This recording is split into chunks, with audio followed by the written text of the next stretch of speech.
Nhà triết học theo chủ nghĩa siêu việt Henry David Thoreau lập luận rằng, đối với con người, sự đơn giản là quy luật tự nhiên. Chúng ta phát triển nhờ sự đơn giản, đó là một trạng thái tối ưu không có sự lộn xộn và không có sức nặng không cần thiết. Khi cuộc sống của chúng ta đơn giản, chúng ta sẽ dễ dàng nhận ra mình đang đứng ở đâu, đến từ đâu và hướng tới điều gì. Vì mức độ hỗn loạn tối thiểu sẽ cản trở tầm nhìn của chúng ta. Thoreau đã so sánh giá trị của sự đơn giản với việc một nhà toán học giải một phương trình. Ông rút gọn nó thành những thuật ngữ đơn giản nhất. Vì ngày nay có nhiều điều kiện nên con người có xu hướng phức tạp hóa cuộc sống quá mức. Nền văn hóa tiêu dùng khuyến khích chúng ta mua những thứ không cần thiết, để truyền cho chúng ta rằng cuộc sống sẽ không trọn vẹn hoặc bất tiện nếu không có chúng. Ngoài ra, là một phần của xã hội được thúc đẩy bởi hiệu suất và tính cạnh tranh cao. Cuộc sống của chúng ta có xu hướng bận rộn và có rất nhiều mục tiêu. Cuộc sống hiện đại đầy rẫy vô số đồ đạc, những kết nối xã hội, những ý tưởng và những kích thích. Những lo lắng và mong muốn tràn ngập tâm trí chúng ta, và chúng ta luôn bồn chồn vì chỉ chú ý đến những chuyện nhỏ mà không nhìn xa thấy rộng. Khi đắm chìm trong sự phức tạp, thật khó để nhìn thấy điều cốt yếu. Họa sĩ Hans Hofmann cho biết, khả năng đơn giản hóa có nghĩa là loại bỏ những thứ không cần thiết để những thứ cần thiết có thể lên tiếng.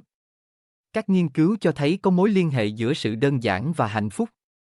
Ví dụ, một bài báo do Trung tâm Nghiên cứu Phát triển của Đại học Bath xuất bản cho thấy rằng sự đơn giản tự nguyện góp phần mang lại hạnh phúc chủ quan theo nhiều cách.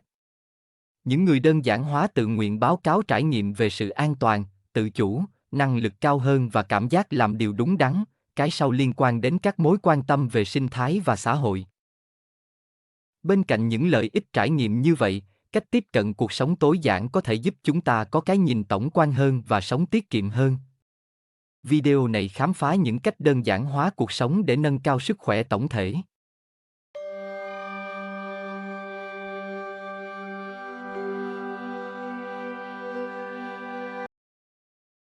Nhà triết học Hy Lạp cổ đại Diogenes sống với tài sản tối thiểu, sống trong thùng trên đường phố, chỉ có vài miếng dẻ rách và một chiếc cốc uống nước. Nhưng khi thấy một đứa trẻ dùng tay uống nước, ông đã vứt cốc uống nước của mình đi và nói, một đứa trẻ đã đánh tôi trong cuộc sống tầm thường.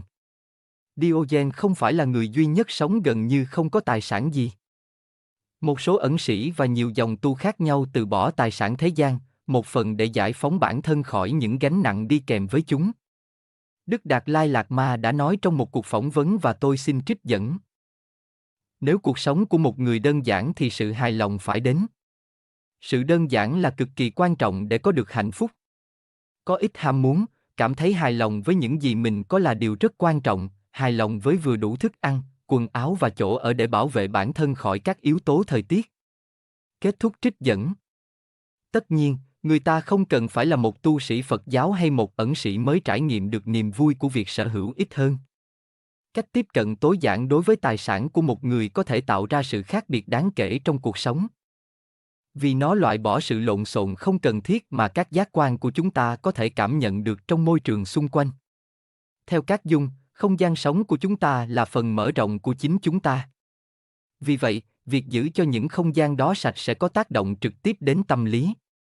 Ngoài ra, càng sở hữu nhiều đồ đạc, bạn càng cần phải lo lắng, chăm sóc và bảo vệ. Càng ít lo lắng, người ta càng cảm thấy tốt hơn. Càng ít thứ cần bảo vệ thì người ta càng tiết kiệm được nhiều thời gian và năng lượng. Ngoài ra, sở hữu ít hơn khiến chúng ta linh hoạt thanh thoát hơn. Chúng ta có thể tự hỏi mình thực sự cần gì. Chúng ta có cần những ngôi nhà lớn với 6 phòng ngủ và 2 phòng tắm không? Hoặc một nơi nhỏ hơn sẽ đủ? Chúng ta có cần một chiếc xe đắt tiền không? Chúng ta thực sự mặc bao nhiêu bộ quần áo? Và chúng ta xem bao nhiêu bộ phim và phim truyền hình?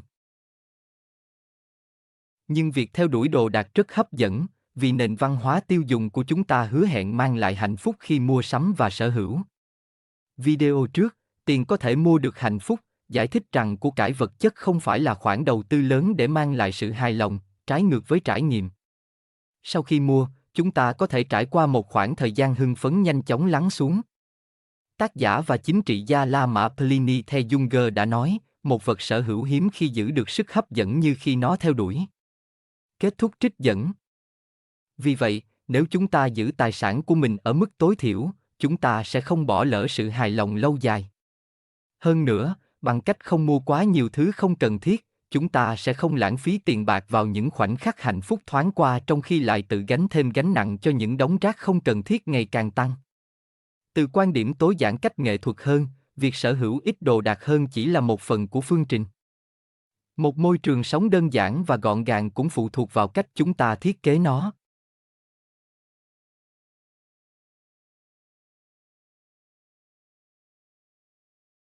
Mặc dù con người là sinh vật xã hội, nhưng sự hiện diện của con người có thể là một gánh nặng đáng kể.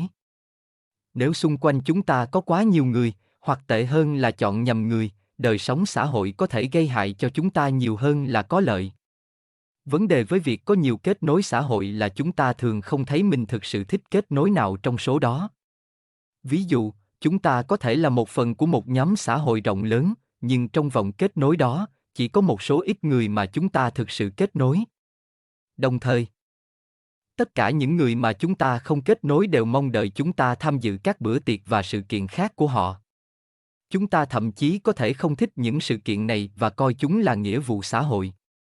Với bạn bè, số lượng có lẽ không tốt hơn chất lượng. Điều thú vị là, nghiên cứu được thực hiện bởi các nhà tâm lý học tiến hóa cho thấy rằng có ít bạn bè hơn là một dấu hiệu của trí thông minh. Nghiên cứu này cho thấy rằng tương tác xã hội nhiều hơn có tương quan với hạnh phúc lớn hơn. Tuy nhiên, những mối tương quan này bị giảm đi hoặc đảo ngược đối với giới trí thức. Có nghĩa là nhiều tương tác xã hội khiến họ kém hạnh phúc hơn. Tùy thuộc vào người mà bạn kết nối, những kết quả này có thể là một lý do khác để đơn giản hóa đời sống xã hội của bạn. Thuật ngữ chủ nghĩa tối giản xã hội chỉ ra việc giảm thiểu các tương tác xã hội của một người, giới hạn chúng ở những gì cần thiết để mang lại sự hài lòng cho một người. Chủ nghĩa tối giản xã hội không có nghĩa là cắt đứt bạn bè hoặc trở thành ẩn sĩ, vì số lượng và tính chất của tương tác xã hội mà một người thích mang tính cá nhân. Đơn giản hóa đời sống xã hội của chúng ta không nhất thiết là hạn chế số lượng bạn bè, nó cũng có thể hạn chế số lượng tương tác xã hội với những người bạn này và chọn lọc về loại tương tác xã hội mà chúng ta tham gia. Chúng ta có thể tránh trò chuyện tán gẫu không cần thiết, lặp đi lặp lại tại các cuộc tụ họp xã hội cụ thể trong khi thực hiện các cuộc trò chuyện riêng tư khi đi dạo trong rừng.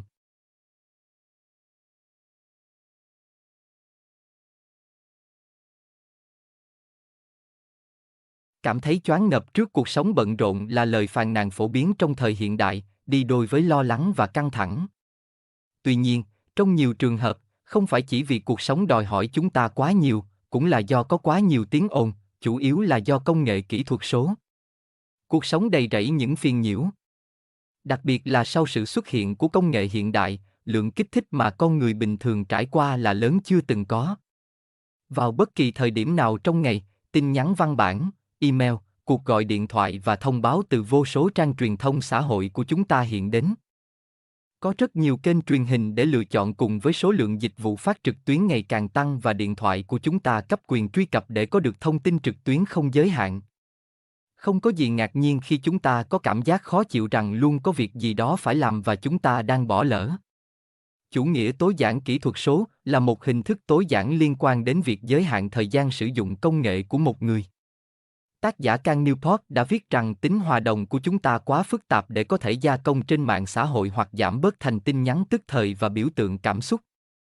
Cuốn sách Chủ nghĩa tối giản kỹ thuật số của ông đưa ra những cách sắp xếp gọn gàng bằng kỹ thuật số mà không cần xóa bỏ hoàn toàn kết nối kỹ thuật số. Rốt cuộc, công nghệ có thể rất có lợi.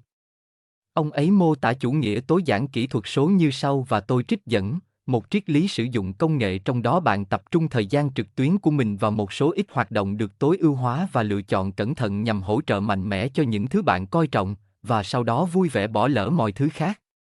Kết thúc trích dẫn. Bằng cách cắt giảm thời gian trực tuyến, chúng ta gặp ít phiền nhiễu và kích thích không cần thiết hơn. Điều này, xét đến mức độ phổ biến của công nghệ kỹ thuật số, giúp giảm đáng kể sự lộn xộn. Sự thiếu quyết đoán và trì hoãn là những căn bệnh của thời đại chúng ta, một thời đại với vô số điều kiện và vô số lựa chọn để thực hiện. Đối với nhiều người, việc đặt ra các ưu tiên là một thách thức vì có quá nhiều con đường phải đi nên họ muốn quá nhiều và tập trung quá ít.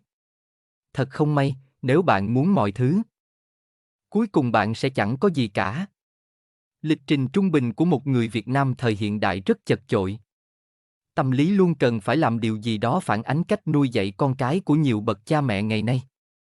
Ngoài thời gian ở trường và làm việc nhà, không có gì lạ khi những đứa trẻ này tham gia hai hoặc nhiều môn thể thao khác nhau và một số hoạt động khác mỗi tuần. Thứ bảy là buổi học thêm, chủ nhật là buổi tập hướng đạo sinh, thứ ba là buổi lớp học thêm toán, thứ tư là buổi học piano và thứ năm là môn tiếng Anh học thêm.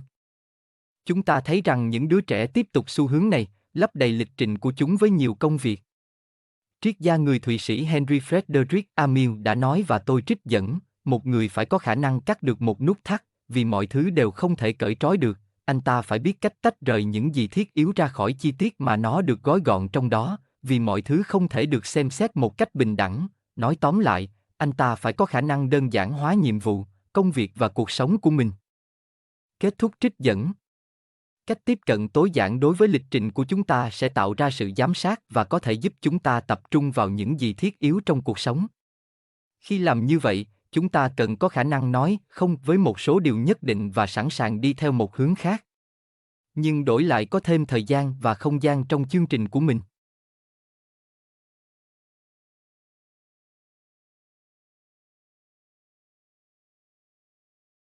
Chúng ta có thể dọn dẹp không gian sống bao nhiêu tùy thích, nếu tâm trí chứa đầy rác rưởi thì rất có thể chúng ta vẫn sẽ làm phức tạp cuộc sống của mình bất chấp môi trường xung quanh đã đơn giản hóa. Suy nghĩ quá nhiều, lo lắng và ngẫm nghĩ khiến những điều không phức tạp trở nên phức tạp. Ngoài ra, nó thường làm cho vấn đề trở nên nghiêm trọng hơn nhiều. Thực tế, vấn đề bắt nguồn từ tâm trí chứ không phải ở thế giới bên ngoài.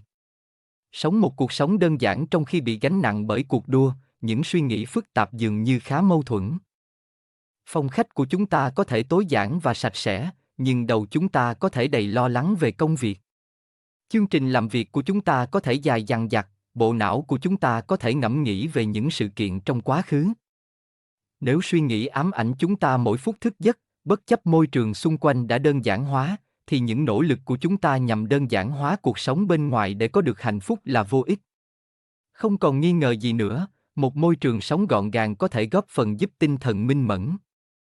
Nhưng sự đơn giản sẽ là người đầy tớ tốt nhất của một tâm hồn thanh thản. Cảm ơn vì đã xem.